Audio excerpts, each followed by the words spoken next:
హైదరాబాద్ లో వరుస చోరీలకు పాల్పడుతున్న అంతర్రాష్ట్ర ముఠాను సుల్తాన్ బజార్ పోలీసులు అరెస్ట్ చేశారు. మధ్యప్రదేశ్ రాజ్గఢ్ కు చెందిన 5 మహిళల ముఠాను సికింద్రాబాద్ సితారా హోటల్లో అదుపులోకి తీసుకున్నారు.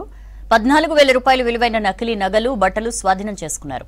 సుల్తాన్ బజార్ లోని ఓ షాపింగ్ మాల్ ను టార్గెట్ చేసి ఎన్ఆర్ఐ మహిళ నుంచి బ్యాగ్ లాక్కెళ్లారు ఈ ముఠా సభ్యులు. బాధితురాలి ఫిర్యాదుతో కేసు నమోదు చేసి దర్యాప్తు చేపట్టిన పోలీసులు అంతర్రాష్ట్ర ముఠాను అరెస్ట్ చేశారు.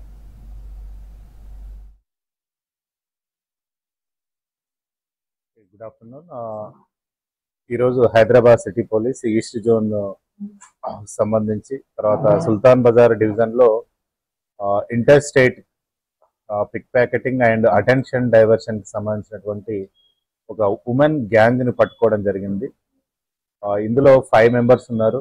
ఈ 5 మెంబర్స్ కూడా మధ్యప్రదేశ్ నుంచి వారం రోజుల కిందము హైదరాబాద్కి వచ్చేసి సికింద్రాబాద్ దగ్గరలో సితారా హోటల్లో అకామిడేషన్ తీసుకొని ఉంటున్నారు.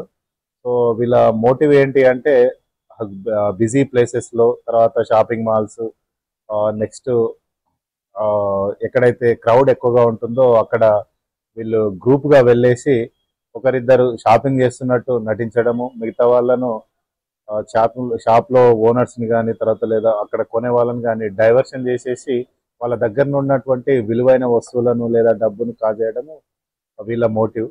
సో కంప్లైంట్ ఇచ్చిన వెంబడే ఇమ్మీడియట్గా మన క్రైమ్ టీము, తర్వాత డిఐ అఫ్జల్గంజ్, మధుకుమార్ ఆధ్వర్యంలో లోకల్ పోలీసులు అందరూ కూడా సీసీటీవీస్ వెరిఫై చేసి ఇలా సంచరిస్తున్నటువంటి ఒక 4 అనుమానాస్పద వ్యక్తులను గుర్తించడం జరిగింది. అక్కడ షాపింగ్ మాల్లో వాళ్ళు దొంగిలించినటువంటి మనీతో ఈ శారీస్ కూడా కొనడం జరిగింది. ఇందులో ఈ అఫెన్స్ లో దాదాపు 16,000 మనీ పోయింది. అందులో 14,000 పెట్టేసి ఈ శారీస్ 35 శారీస్ కొన్నారు. సో దాన్ని ట్రేస్ అవుట్ చేసుకుంటూ పోతూ సికింద్రాబాద్ సితారా లాడ్జ్ లో వీళ్ళందరినీ కూడా అప్రిహెండ్ చేయడం జరిగింది. అప్రిహెండ్ చేసి నిన్న సాయంత్రం